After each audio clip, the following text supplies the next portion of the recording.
Okay, welcome everybody. This is the Conscious Classroom, and I want to welcome you to today's class, which is Indicos and Empaths, an introduction to the awakening empaths of empowerment. So for those of you who are watching this replay and the recording, I encourage you to participate as if you are live with us in the classroom. How the Conscious Classroom works is that we're going to be listening to a presentation.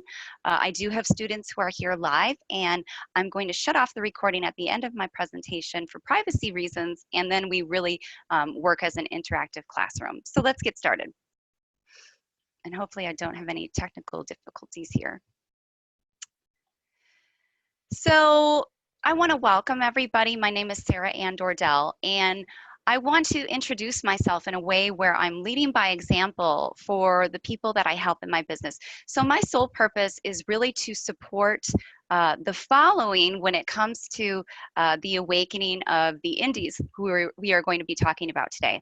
So traditionally in my career, I've been a business development expert, really focusing on startups, and I've worked in a wide variety of industries and fields in all different aspects of business development, from the creative side of marketing and branding to launching brick and mortar businesses, and the logistics and the technology and all of that good stuff. So I really have the wide spectrum of skills when it comes to business development. But now, post awakening, I'm helping people to transition in their careers as they wake up. So this is what soul branding really is taking what we've done in our traditional life and our traditional career life and merging it with the new gifts that open up in our awakening. So one of the other things that I feel is very important when we are exploring aspects of the awakening is to share our stories, because there is no one right way to wake up. And so one of my experiences that has been very, very integral in my awakening is I had a very strong Kundalini activation back in 2014.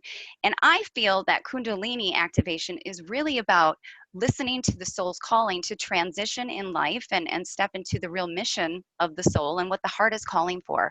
So I help people with what I call career by Kundalini, because I really feel that when the Kundalini is activated, our professional life can start to fall apart, because if we're not in alignment with what our soul is really calling us to do, our soul will direct us, and oftentimes through roadblocks. So that's what that is. And if anybody's interested, I'll be giving my email at the end of the presentation so that you can reach out to me. I also love to activate the higher sensory gifts of others. That's going to be the next class that we're doing. All indies and everybody who is watching this replay or listening live has a lot of, I want to say, psychic, intuitive, higher sensory skills that are there, and they're just a little bit sleeping because there is no awareness. And once you have an awareness, it just starts to blossom, and it's really, really fun. I'm also here to broadcast my unique truth in a way that is liberating for all, and catalyze the leaders who are really meant to teach. Oftentimes in this conscious classroom, I really attract the teachers of the teachers. All of you are natural teachers, and it's just a matter of, well, what am I going to be guiding people with? And in the conscious classroom, we're also showing people how to teach in a way where it's really without hierarchy. We're presenting material in a way where the student is on the same level as the teacher, and we are interacting so that the material presented becomes really multidimensional and everybody is on the same level. Okay? So now I'm just going to welcome formally everybody to the Conscious Classroom. And in the Conscious Classroom, we follow the guidelines of our spiritual awakening support group called Awakening Anonymous, where there's no hierarchy, there's no judgments, there's no dogma. Everything is allowed to be shared in the classroom and not judged. And we always know that everything that is shared is really a teaching. When we speak about anonymity, it's not that the people in Awakening Anonymous are anonymous, although they can be if that feels more comfortable. It's about our higher guidance being anonymous. In Awakening Anonymous, we really want to empower the higher self within, the teacher within. So although we may have wonderful guides who are ascended masters and archangels and, big names out there, we don't do any name dropping because we just want to lead with ourselves. Again, all who participate are equals. Everything shared in the classroom is a teaching. And again, sharing is the key. Sharing is the key, and that's why I want everybody to really be brave and participate today, because this allows the content to evolve. And that's what we're here to do, is to evolve the content and not just present the content as if it's the only truth and that I'm here to sell something to you. That's not what's going on here. Another thing that I really want everybody to remember is that if you hear something that doesn't resonate with you, just know that I would take note of this, because we find clarity in the contrast. When we hear an opposing viewpoint or judgment or something like that, just take note of it and try not to get triggered, because in the contrast, you get closer to what is your own truth while respecting the truths of others. So if you have any questions so far, please let me know in the chat box, and you can also comment with one another on how this feels to you so far, because maybe you will be teaching in the conscious classroom one day. Okay, so let's get into the good stuff, the overview of our class today. So we are going to be talking about the Indies, the Indie Empaths, and there's two types of Indies. There's Indigos and there's Indie Empaths, and I'm going to be creating a distinction for the two. But first, I'm going to be talking about when did I learn about the Indies? How did this awareness come to me? And then we're going to talk about why should we explore the Indigos and the Indie Empaths, who they are in terms of traits, gifts, challenges, and the soul mission of the Indies. And where are the Indies in their awakening process as a collective? And how do Indies step into a space of empowerment? Even if you can't relate to all the characteristics or traits of an Indie, this is an archetype of an empath that can really help us to get empowered. So just note that and note what similarities you find and where the differences are as well, because again, we find clarity in the contrast. Okay, so let's talk about the background story and the meaning of the terms when I speak about the Indies. And again, we have Indigos and Indie Empaths. So I had a very big awakening in 2014 because I didn't listen to the calling of my soul. So my life really, really fell apart. And my awakening was very paranormal because I think I needed to see a lot of things in order to pay attention. So I lead really with clairvoyance. And a little bit into my awakening, I remember I walked into my living room and it turned blue. It was like I was looking through a blue filter. And once that sort of started to dissipate, I went into my bedroom and I looked into the mirror and I had this huge indigo aura. It was really beautiful. And it was clearly indigo. It wasn't light blue. It wasn't purple. It was indigo. And I was very naive to all things metaphysical, paranormal. I didn't know what a chakra was until I started to see my own. I just thought that they were the pretty pictures on the yoga studio wall. And that's part of my path so that I can really teach from a place of authenticity. So I started to research what the blue and the aura meant, and I was led to all this information about indigo children and indigo adults. And it was very interesting because I sort of put the information like on the back burner because I couldn't relate to all of the traits when it came to indigo children and indigo adults. I could relate to a lot of them, but I was just like, I'm not an indigo, because they tend to really change the game by being a little more, I don't want to say noisy, but they are activists for sure. And I also just want to recognize the indigo adults who have laid a lot of the groundwork for the work that I am doing, because there's many generations of light workers, and especially those in the indigo family, and we all kind of blend and we all have our own role. So I just want to put that out there. So anyway, let me just see where I am in my presentation. I found that I really related about a year later to the whole idea of being an indigo. And I was confused. I was like, well, what kind of indigo am I? You know, this has been my life story where I don't quite feel like I belong anywhere. I sort of belong everywhere, but not really in one place. And I was in meditation one day, and all of this information started to come through about me being an empath. And I had never thought of myself as an empath or or a sensitive, and we're going to be talking about that. And I heard the word indigo. And then I started to really dive into the information that I was receiving. And that's what I'm going to talk about today. So the word indigo is just a fun word that came through in my guidance. And it's nothing that we have to be married to. Anybody can use the term. And it's just really fun. But why really talk about the Indigos and the Indie Empaths? What is our motivation to connect with this energy?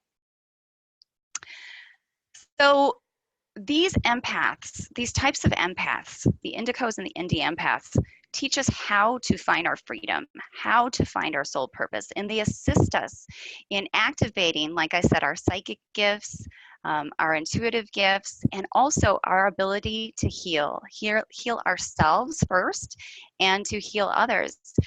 And we learn by living the process. It's not like we go to a classroom and get all of this information, although that is part of the process, you know, going through all of the data out there and creating our own teaching or type of learning. It's really about going through the experiences of life, the good and the bad, the trial and the error, and really embodying the process because we've lived it and then we broadcast it. It's not an easy way to become a skilled teacher, but that's just how we do it. And so this can help to explain why many of us may have had a lot of different jobs or a lot of relationships and a lot of good experiences and also painful experiences, because that's how we integrate the knowledge and become a teacher. So let's talk about the word indigo. So, and notice if you get triggered by this. So at the root of the word indigo, of course, is indigo. But the in refers to independent and the co refers to codependent. Now, what's very interesting is independent and codependent. Those are kind of contrasting terms. They seem a little out of alignment with one another. They are sort of polar opposites. The indigo and all Indie empaths come into this lifetime with a lot of codependency issues. They are vibrational in nature, and they are part of a trauma that we set up for ourselves so that we could become empowered. So really the codependency is vibrational in nature because Indigos do not feel codependent. They are very independent, they're very resilient, they're usually very successful, highly intelligent, highly creative, not somebody who you would think of as needy or sensitive. So this is part of the awakening process to notice where we are in our codependency and how we can heal that so that we can broadcast it. All right. And if you want to just let me know what you think of this so far, that would be great in the chat box. So we're going to start with the term indigo. So an indigo is an awakening indie who is not yet empowered because the indigo does not realize that they have this codependency womb and they have not yet become conscious of the soul energetic of the indie. So they carry a lot of guilt and shame and trauma because there is this underlying codependency. Now, once they are aware that they are an indigo, that's all it really takes. And then the empowerment starts, the alignment starts, and they start to broadcast who they are as light worker empaths, and we call them the Indie Empaths. So I just want to make that clarity. We are talking about the Indies, and we have Indigos who are just waking up, and then we have Indie Empaths who are empowering, aligning, and becoming teachers. All right.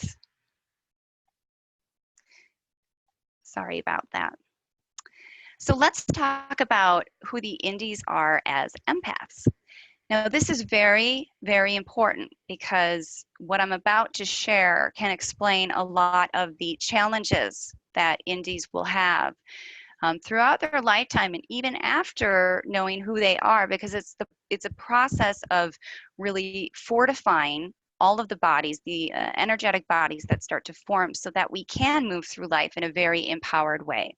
So Indies are a lighthouse. Now, what is really the purpose of a lighthouse? I want everybody to just stop and think about a literal lighthouse and what the purpose of a lighthouse really is. And if you want to take notes or go into the chat box, and if you see me looking down, that's because I have my chat box down here. Actually, I'll open it up over here too so that I can see.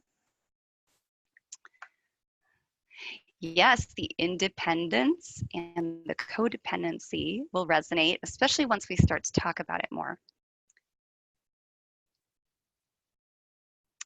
Now, with the lighthouse, I want to share what I picked up. And many of you, if you want to now, you will start receiving synchronicities about yourself as a lighthouse.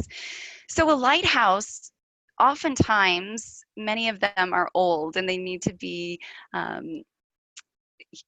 renovated, if you will.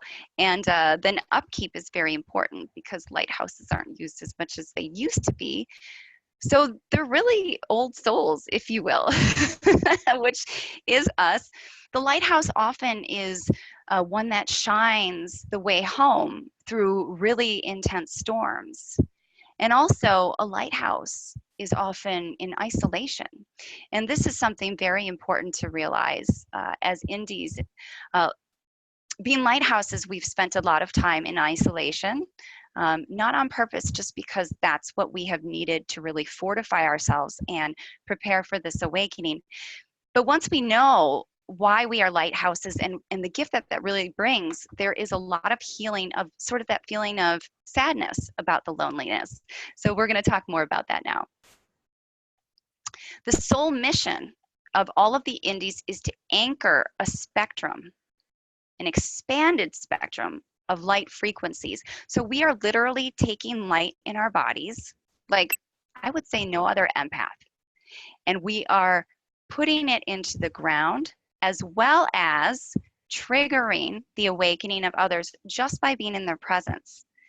So as we start to awaken and this feeling of urgency about stepping into our soul mission starts to come up, we can rest assured knowing that there's nothing dramatic that we need to do right away. We don't have to get up on a podium and start to preach our truth or anything like that. We are doing so much work just by being alive. Just by being alive and living life and being around other people and working on ourselves as an inside job. We are also healing the planet at the same time, and we're going to be talking about that. So our mission is really to anchor expanded frequencies of true unity consciousness, true integration. And it's not what I think the majority of the population of the planet thinks that resonance to be. We're doing something new. We're here to upgrade concepts of freedom, justice, and authority and be defiant in a little bit of our own way. We're here to release shame, false hierarchies, and false authorities. So we have a very big mission, but in other words, we're here to be an embodiment of unity consciousness. We are here to correct the distortions in the frequencies of inner balance that are now on this planet. A lot of spiritual teachers are talking about coming into balance, and I have a different perspective on that, and indies actually embody this perspective in their own way. We're also anchoring these new expressions of unconditional love, which are polar opposites expressions of fear and shame and all of the things that we're helping to release. And when we no longer fear these so-called negative authorities, these so-called negative emotions, that's when we really start to balance things. And it's sort of like, you know, what's awakening in many of us is this divine mother and divine father. And I've gone through this process of just my heart cracking open, where I just want the best for somebody. I don't want to see them in pain. I don't judge as much as I used to because I want to take care of this person or this entity like a mother, like a mother giving unconditional love. So that's just something to consider as we continue to move forward in this exploration. So where are the indies in their awakening process? So the indies develop very quickly. They're on a fast and furious route. Some have been on the path for a while, but all of a sudden they start to get these activations and you know, new higher sensory perceptions open up really, really quickly and things start to evolve very fast in their life. But most were activated just after 2012. Now, this does not mean that the ones who were activated after 2012 are young or new to the awakening process. These are very old souls that have been in training for this particular lifetime for a long time. So when were indies born? Many were born in the 70s. So again, I just want to say that there are some who are older and some who are younger. There are many generations, but in general, most were born in the 70s, and there's a reason for this. The average age is about 45. Many are between the ages of 35 and 55. The reason that many were born in the 70s was so that we could experience I want to say kind of the gender revolution. Many women going into the workplace and moving through the 80s and the 90s and where we are to right now. And we've been able to, I guess, see and learn to understand what has worked with this, I don't want to say revolution, I guess it sort of is, but to see what is happening between the genders in terms of equality and what has been a struggle for women in terms of not being at home with children, what has been a triumph for women, and the same thing for men, and how the two have come into conflict because of this exploration of how we can love one another. So in observing all of this, we have integrated all of our observations and we're discovering our own truth where we have compassion for both genders, and now we are coming into true integration, true unity, true fairness. So that's why many were born in the 70s. And we're going to now move into really fun stuff, the traits. So this is cool, and just take note of what has resonated with you so far and what doesn't really feel like you. And if you have any traits, I see them coming in the chat box that really have resonated with you, go ahead and put them in. Okay, so the indigo, just like the word indigo, we are a walking paradox. We are like, you know, a conflicted soul. We are this and we are that. We belong in this group. We don't belong in this group. It's a really challenging life, but once you see who you are and why you are the way you are, it's kind of amazing. So first of all, I just want to say that this type of empath, there are many men, and there are many women who have been very successful in their careers. So we sort of embody both feminine and masculine aspects, although I don't like those words anymore. I like to think of electric and magnetic, and we're going to be talking about that in future classes. But we are balanced, and because we are balanced, we are often conflicted in the outer world because the outer world is not very balanced. And we have felt that lack of coherency ever since we were born. And that has been disruptive to us and to our system, but in a way in which we have suppressed. But more of the obvious traits is that we have a lot of purple and indigo and teal in our aura. So when I think of this type of indie, the indigos and the indie empaths, it's not that our aura is indigo per se.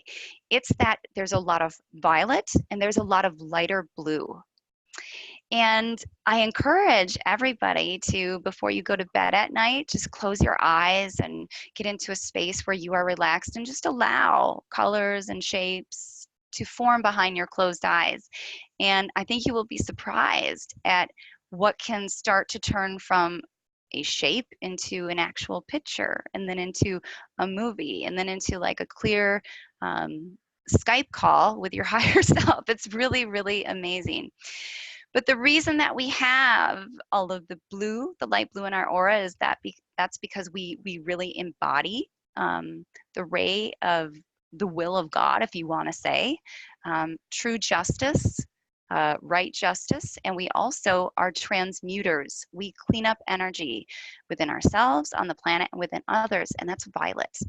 And this also allows us to speak about why we have a lot of physical difficulties, especially the women. So we're the older sibling of the indigo children, and we're the younger sibling of the indigo adults, just to keep it kind of simple. We're very connected to the aura colors of blue and violet around the age of 45, although again, the spectrum is wide. Now this is important. We're born with a self-sacrificing predisposition. We want to help others. We want to take care of others.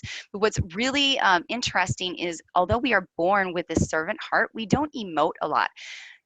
Indies are very diplomatic, very process oriented, very logical. So even though we may care about somebody, oftentimes we are reserved in how we show our emotions until we get really comfortable with somebody. So oftentimes people just think that we manage our emotions super well, but we love so hard. We love so hard. And this, I don't know if this is a memory of what unconditional love really is, but it can be really, what's the word that I'm looking for? It's kind of like watching a really heartbreaking movie when you think of your life as an indie, when you start to realize who you are and why you are the way you are, because we've experienced just so much heartbreak. And because we can handle it, we don't really realize it until we do. So again, we are a walking paradox, which is actually really good. So typical traits, part one of the paradox is that we are hyper aware, but we are unaware of our super aware nature until we wake up. We're ultra sensitive and ultra intuitive, but we do not wake up to our psychic gifts until about mid adulthood. So here we are walking around feeling all of this stuff, but we just think that that's what everybody experiences. So it's kind of funny. We're super adaptable, we're super resilient, we're very solution oriented. So we're often unaware of being so sensitive. When I first heard the term highly sensitive person, I thought, what a bunch of wimps. I mean, seriously, it just didn't feel right for me. And that's sort of how indies are. We make anything work. We can make any situation work. We can make any relationship work, which is not so good. We can make any job work. And when we wake up, this is not okay anymore. We start to have to create healthy boundaries, and there's a lot of loss, and we're going to talk about that too. We learn to suppress our intuitive and psychic gifts during our childhood. So many of our gifts are just dormant and we don't remember them, and so they are activated very quickly. I remember when I woke up, it was like the window shades of my eyes flew open and I started to see energy fields in the way that I used to when I was a little girl, but it was highly amplified. So that may happen to you. We'll see. Part two of the paradox, is that we are a natural peacekeeper, but we are also a very passionate warrior.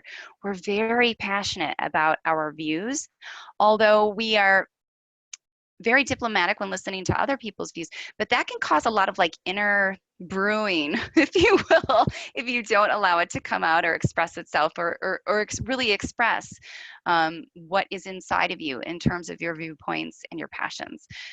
We get confused and frustrated by unreasonable emotions of others, and we have been surrounded by a lot of people who have unreasonable emotions to wake this up in us, this frustration. We're very uncomfortable with cruelty or senseless competition. We're very mission driven though, so we're often in competition with ourselves. So we can be very fearless, but we will hate conflict with others. That will be one of our greatest fears, somebody not liking us. Sound familiar? But betrayal by those who we have worked hard to get to like us, to love us, is what will wake up the warrior within. And this is part of our awakening process, especially if we don't listen to the awakening. These relationships and the breaking up of relationships in sort of the same way will occur over and over and over, just boomeranging until we finally step into a place of empowerment and healing. And it's not like we just heal it or clear it. I hate it when I hear that. It's actually a process of processing. It's a process of processing, it really is what it is, where we can come to terms with the grief, the pain, the shame, all of it, where those words lose their power and those emotions lose their power, but we still feel them. Part three of the paradox is that we have a deep longing for love, but we tend to isolate. Not isolating like weird hermits, but taking space for ourselves, I have to be in the right mood to chat with somebody, but if I'm in the right mood, I won't stop talking. But if I'm not in the right mood, it feels like I'm exerting a lot of energy and I just don't want to. We were peaceful as children and we carried ourselves like old souls. We often knew what people were thinking, especially adults. And so we may have distanced ourselves from adults a little bit because we felt older than them. We experienced early abandonment when we were children. And so we developed this nature of survival. So we have suppressed a lot of wounds and therefore have become very hardened in much of our energy bodies. I can see and feel all of my energy bodies as if they're my physical body. And let me tell you, there was a fortress around my heart. Like, different chakras had like prison bars around them. Like, these energy bodies are very real. And it was fascinating for me to see and experience the memories of all of my life and perhaps past lives as I broke through some of those barriers. And it really allowed me to honor everything that I've been through in my life. So again, we're very adaptable, we're extremely resilient and solution oriented, and we just want the best for people. So again, we are a walking paradox. And I just want to add that this can cause tension in our relationships when we start to develop healthy boundaries, because people will be like, I just want you to be the old way. I've experienced that a lot, especially with my family. And I also want to add, with this abandonment trait, this is something that we set up for ourselves, and it can be subtle. I actually do meet a lot of Indigos who have less subtle abandonment issues. Like, I happen to be adopted. Many have experienced different types of abuse, mainly verbal abuse and emotional abuse in their childhood, oftentimes by the mother because of that mother energy, but it could be the mother, the father, different relatives, different shaming in school, where we just learned to take it and deal with it and be happy despite that. But more of the obvious things, we love to be in water. We are a lover of nature, and we are a lover of stars and sunsets and sunrises. So very connected to the celestial bodies as well as to the earth. We're more of a wallflower than a conversationalist. Like I said, we have to be in the right mood to network. And this, by the way, is why indies often turn to substances to feel comfortable in different types of settings. And we're going to be talking about addictive tendencies too. We are the peacemakers in our family and in our friends, and therefore we're often neglected. We have a great long-term inner persistence. We are survivors for sure. We're industrious, we're innovative. We do have a healthy skepticism, yet we're very open-minded, and that's why a lot of people come to us, because they know that they can tell us anything, no matter how dark it is, and we'll be okay with it. Therefore, we are over trusting of people, because we are so accepting of people, and we remember what it is to be able to trust. We're oftentimes very sensitive to foods, a lot of weird illnesses, especially when we wake up. But as children, we may have had a lot of allergies, asthma, weird illnesses, extreme sensitivity to a lot of electricity. We're going to be talking about that too, because that does not go away. It just gets worse. And like, for example, I would feel awful anytime I went shopping with my parents. And I didn't understand why. I just thought it was what everybody felt. But if I'm in like air conditioning or no natural ventilation, or I go into a superstore, it's not good. I have to get out of there. And it doesn't matter how much shielding you do. It's just like, get out of there. We're also lovers of music. Our clairaudience will oftentimes be triggered by music, and we'll be talking about that in the next class. And we intuited as children that we could receive love if we made people feel good about themselves. Now, this is what maintains and augments that resonance of codependency, because we want love. We want love. And because of our high vibration nature, we often trigger people. And so it's just like life sets us up for codependency. And again, we tend to trust others rather than ourselves. And this all changes as we become empowered indie empaths. So challenges of the Indigos: we try to fix others before caring for ourselves. We have a lot of escapism and isolation tendencies. Escapism is good when we are daydreaming to co-create, because we are very powerful creators, and our imagination can allow us to do many things, especially when we do it together. I have been amazed at the energetic tools that I can create just with my imagination and believing in the power of my thoughts. We oftentimes feel lonely and different. But what's very cool is when we start to wake up and we realize who we are, we really magnetize soul family like never before. That's happening for me right now, which is really fun. We have a lot of chronic health issues, especially the women, from always transmuting energies. This is what we do. We can learn to be much more in control of it when we start to wake up to it, and we learn different healing techniques. But if we just walk into a party, we're healing and we don't even know it. Therefore, many of us have traveled all over the world because we are grid workers. And we'll be talking about that more as well. A lot of chronic fatigue issues as we hit mid-adulthood, around 40. The body will just start to break down if we don't listen to this. I'm speaking more to the women now. This is going to start coming up for the men. In the past, men really anchored the divine masculine first, then women started to feel the issues through their bodies, and now men are starting to wake up through their bodies through the amazing work that they did anchoring this divine masculine, because this new divine masculine, as well as the divine mother, is being birthed inside of them. So many of the indie men are noticing that they are just, I don't want to say better, but you guys are better men now. You're just more balanced and really able to accept other people and have much more of an open judgment system, and just so much more respectful of women and respectful of other men. And this has already happened to the indie women, and we're thrilled that the indie men are stepping forward in their divine state. We can have difficulty speaking, especially when we hit like puberty, because of we oftentimes move from a lot of time in nature into the junior high school system and the high school system. Again, we didn't have all of the technology back when we were kids, but it was enough to be around more people and more technology where the body just can't handle it. So that's when some reading issues may have come up, or inability to speak, or we may have lost our singing voices. This is a totally normal process, and all of these, I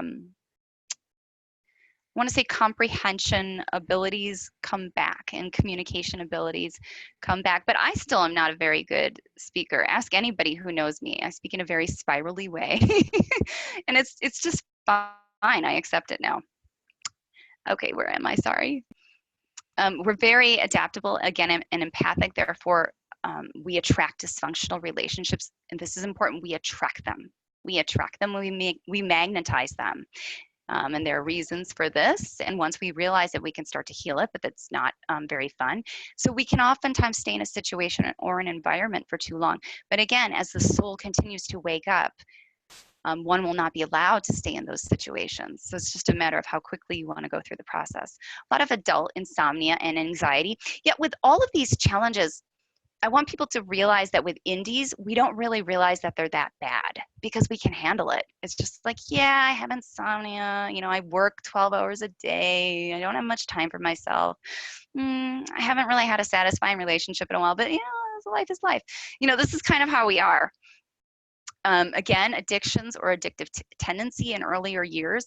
A lot of people turn to substances. A lot of people also turn to overworking. We magnetize dysfunctional relationships with the narcissist. And before I go further, I just want to say, there's a lot of talk out there in the spiritual communities about empaths and narcissists. And yes, this is a magnetic relationship, and it's one that we continue to go through until we get empowered. But it's not that narcissists are bad and empaths are good. This is a huge misunderstanding.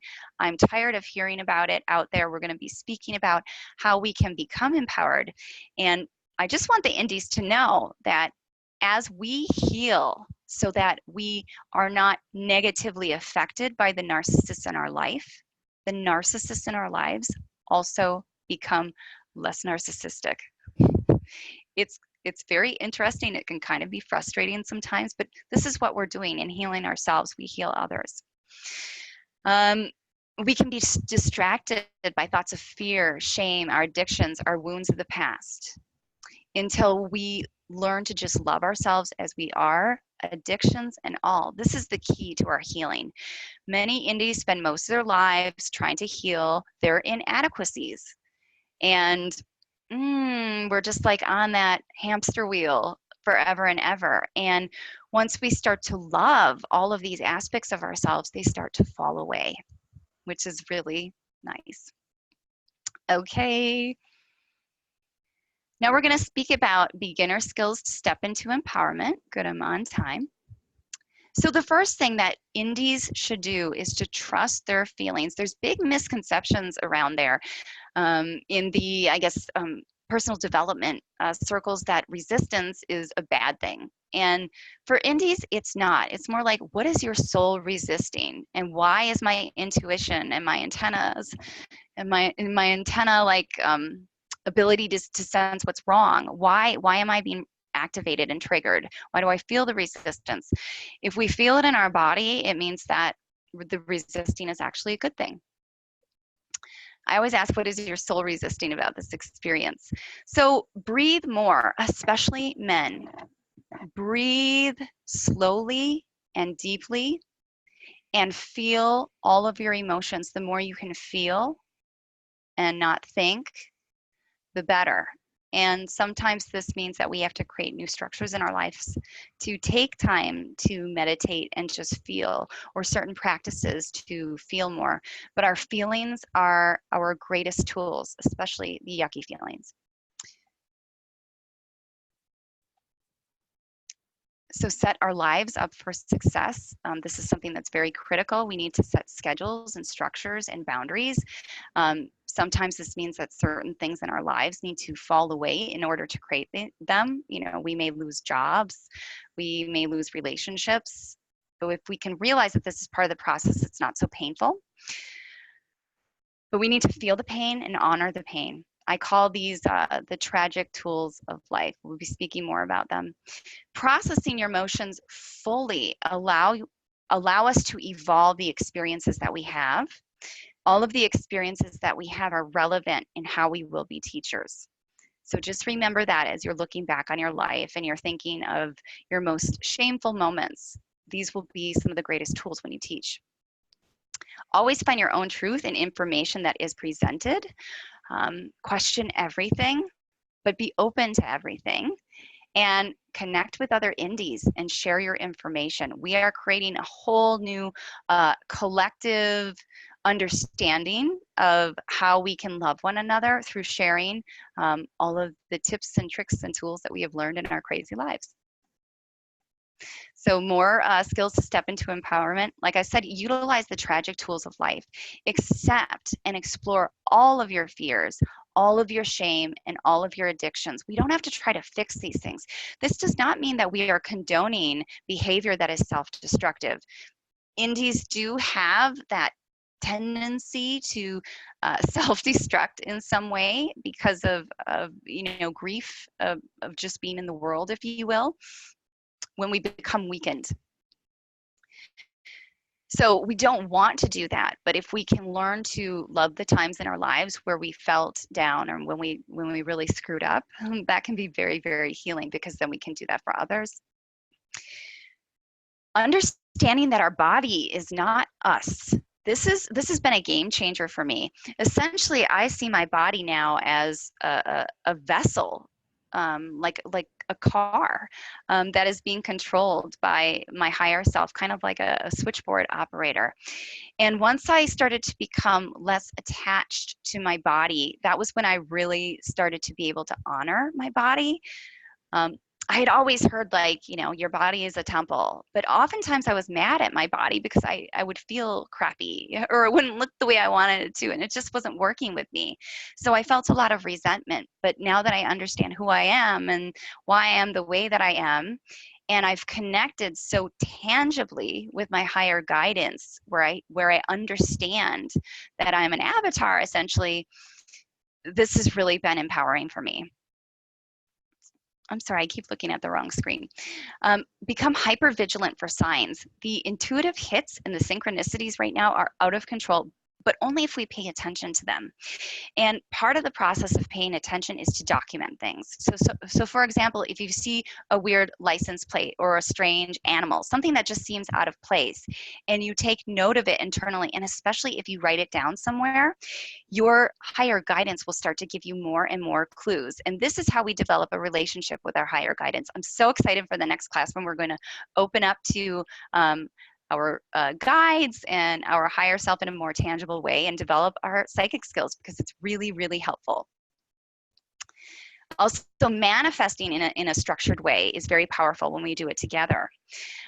Doing anything where you get into your body is of the highest essence.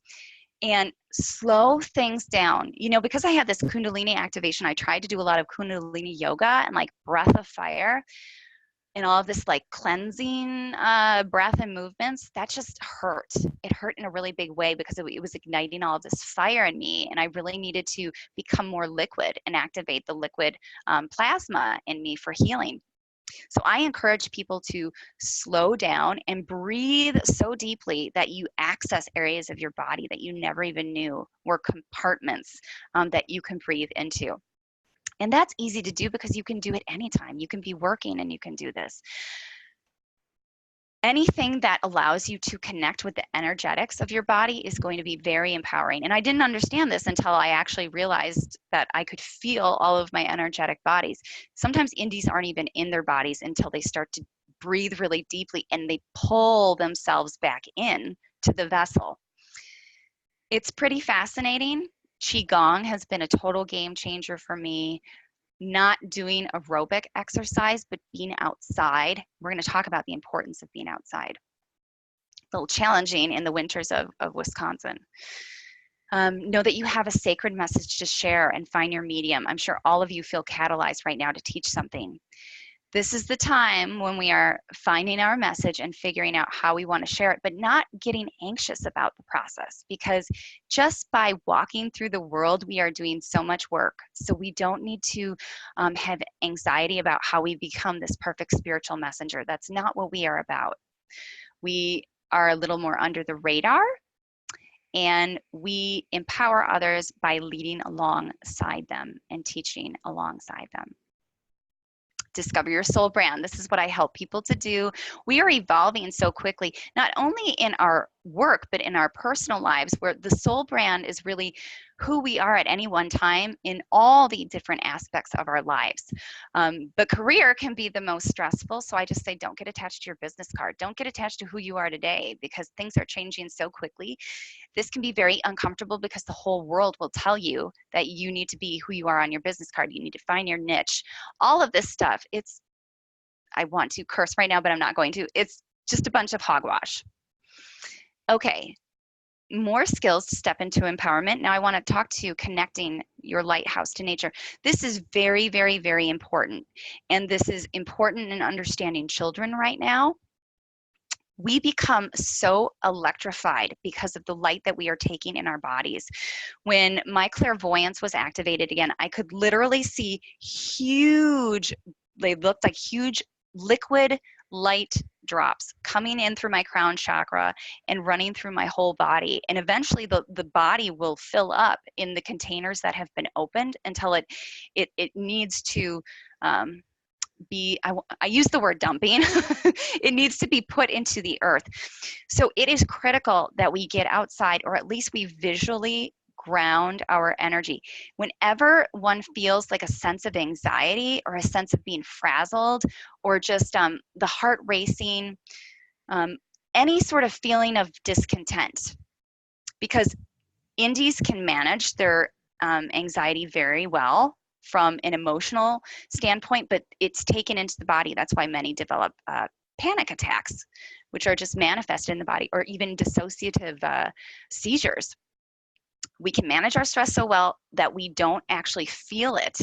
So really paying attention to everything that we feel in our body and breathing deeply, trying to disperse the light throughout our body in a very uniform way, and then getting outside and breathing it into the earth is critical. Again, we are healing ourselves, we're healing other people, and we are healing, most importantly, the planet through being on the planet. And in exchange, I just want to say that the earth heals us. And I'm going to be talking about the healing liquid that she gives us when we give her light. We are grid workers. Electronics can confuse our systems. Listen, we have to find the fine balance. We're on electronics right now, but I encourage everybody to turn off their Wi-Fi at night or on their phones. I sleep next to my phone. Put it on airplane mode. Do whatever you need to do to make life easier. I hear all of these people teaching about all of these shielding techniques. I think that some work, but focusing on the shielding, I feel, is like being in defense mode when we can really just learn to love ourselves as lighthouses and work with that aspect of the lighthouse in order to become empowered. So it's a balance. Also, being out in nature and connecting our lighthouse to nature opens up our channel for communications. Many of us are going to be very, very gifted at being able to channel energy from our higher guidance. Some of us will get frustrated or think that we don't have these gifts, but what's going on is that we do have blockages in our body, and once they are healed, these gifts just fly open. So don't think that you're not clairvoyant or clairaudient or clairsentient just because you're not right now. And again, clearer communications come through nature, and also a lot of signs come through nature. This has become so important for me to go outside for a walk in nature every day. I can't even tell you the things that I have seen that have completely allowed me to evolve a healing technique that I'm developing to teach to other people. It's crazy the things that we can start to see when all of a sudden all of reality is basically a place for us to find symbols and hints that come through from our higher guidance. Really, really powerful to make time to spend in nature. So we are going to be wrapping up and moving into our conscious classroom time. So I just want to review the terms that we went through for the indies. Again, the indigo is an indie who is awakening but still disempowered, and an indie empath is awake to their soul energetic, therefore they are aligning and empowering. And the indie empaths are the teachers of the teachers who are going to be helping this planet and really changing the game of awakening on this planet. So here's an overview of the repair work, the light work that the indies are going to be doing first for themselves and then for others, the collective and the planet. We're going to be releasing the fear of the shadow, understand our wounds, and moving into a space of self-dominion. Again, this is going to mean a little bit of defiance in our own way and being comfortable with people not liking us. We're going to be repairing the energies of persecution, judgment, and shaming that is so prevalent on this planet right now. So again, the soul mission is to be the teacher of the teachers who will guide others through leading by example to these keys of empowerment, which are freedom, soul purpose, and self-healing. Because self-healing of the physical body is possible. I'm a living, breathing example of it. One of the things that I'm so excited to teach is a healing technique that I have been taught by my higher guidance, not by any people. It's called pyrotonics, and it's very, very powerful. I'm going through incredible healing right now, and I'm so excited to share some of the things that I have been able to heal, and I'm still going through it. That's a very valid point, because oftentimes indies think that they're not ready to broadcast what they've been learning through life. And that is part of the dark game to hold us back. For example, when I decided to teach this class, the day that I taught this class for the first time, I had the most incredible healing that I've ever experienced. And it's because this was a way of my guidance validating that it's time to teach. One will know if they're ready to teach, because we are only teaching what we have gone through in our life. It doesn't mean that we are the best at doing something, but if we have experienced something in our life, it is valid to teach from that space, because it's not like you're teaching something that you haven't already experienced. So I always say only you can teach that which you have mastered in your life. But by mastery, I don't mean that you have gone through the experience perfectly, but you have survived it. So we do have unique goals in our mission, mainly that we complete our mission work by transcending the challenges of our lives and then leading by example. So again, actually going through the process. We're in training. The path to freedom, which is going to be the future lessons that I will be teaching, is how to connect to the higher self. And I'm talking in a very tangible way where it's like picking up the telephone and talking to your best friend who can help you through the process because they know you more intimately than anybody and will never judge you.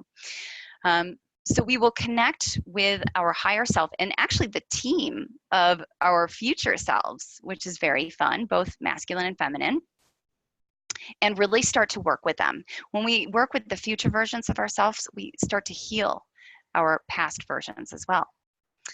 We're going to be activating and enhancing our higher sensory perceptions, so all of our intuitive and psychic gifts. And when we work with these gifts, we also activate others, which is part of our mission. We're going to be healing the pain in our relationships to broadcast this upgraded ability to accept the pain. And we're doing this for the whole collective. We're going to be activating self-healing via pyrotonics that I'm going to be teaching. And what's very cool about pyrotonics, I just want to throw out there, is it's not just one modality. When I teach pyrotonics, everybody who's with me in the conscious classroom is going to be teaching me, because it's something that is just going to become more layered and layered and layered in the best of ways. And we're going to be learning to work with our lighthouse to heal others and to heal the planet in the most efficient and comfortable of ways. And most importantly, we are going to define, what do I stand for? This is so important to explore every day because it will change. What do I stand for? And we oftentimes find what we stand for through anger, through suffering, if you will, because then once we can define and get clear on what it is that we stand for through the contrast, then what we have traditionally thought of as painful experiences aren't painful anymore. They're actually tools and gifts. This allows us to step into our soul purpose and to step up as this new paradigm teacher that I've been speaking about. So in our next class, I'm not quite sure when it's going to be. It may be in a week, it may be in 2 weeks or next month. I'm just learning to roll with the waves of life right now. But I'm going to be teaching how we can activate our higher sensory gifts and connect with our higher self and our team of higher selves, our team of higher indies. And this is very, very empowering, super fun, and I can't wait to teach that. So stay tuned for that. And this will essentially be the first official class of how we can step into our soul purpose, because it's not just looking at our career, it's looking at all aspects of our soul. And with that, we are going to now explore in the conscious classroom. I'm sorry if you can hear that. The tornado sirens are going off, but only because it's noon here, not because there's an actual tornado. So in this conscious classroom, we are going to be exploring how we relate to the archetype of the Indi, both the Indigo and the Indi empath. So if you are watching this as a recording, I invite you to go through this process and to join us in the next class live, because that's where the good stuff can really, really happen. But just note, how do you relate to the traits and challenges of Indigos? What skills have you developed as an Indi empath? What areas of empowerment are you interested in exploring? And reach out to me. I love it when Indies reach out to me so that they can tell me what's going on with them, how they want to explore their empowerment further and support the collective. And you can get my email by going to my website, which is sarahannedordel.com. I have it in the slide right now, but if you're listening, it's Sarah with an H, Ann with an E, Dordel, empths.com. And if you enjoyed this class, I try to keep as many support meetings and classes free as possible. So feel free to donate, and the link is in this slide. And with that, I'm going to say goodbye to everybody who's watching on the replay so that we can have a little privacy as a conscious classroom and really dive deep into this. So I'm going to turn off the recording now, and I want to thank everybody for joining us in the replay, and all of you who are live, stick around.